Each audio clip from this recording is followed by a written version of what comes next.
निखिल तथा रितु की आय 2:1 है। ये निखिल है, ये रितु है, इनकी जो आय है वो 2:1 में है, तथा वो जो है 5:3 में खर्च करते हैं। तो इनका जो खर्चा है, खर्च है, वो है 5:3 में।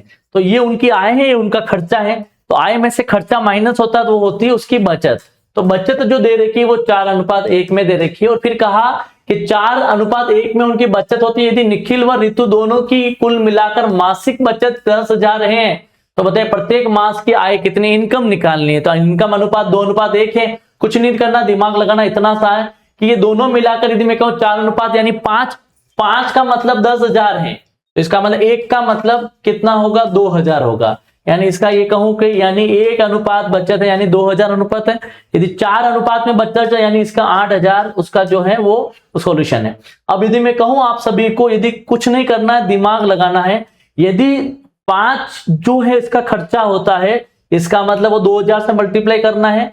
और यदि मैं कहूं कि 3 जो अनुपात में खर्चा होता है उसको यहां से, क्यों, इसलिए रीजन है कि इसको यदि दोनों में से यदि मल्टीप्लाई करूं तो 2 × 3 6, 5 × 1 5, और 5 6 में से 5 जाएगा, यानी 1 यूनिट का जो मान है इन दोनों के सब्ट्रैक्शन के बराबर होगा।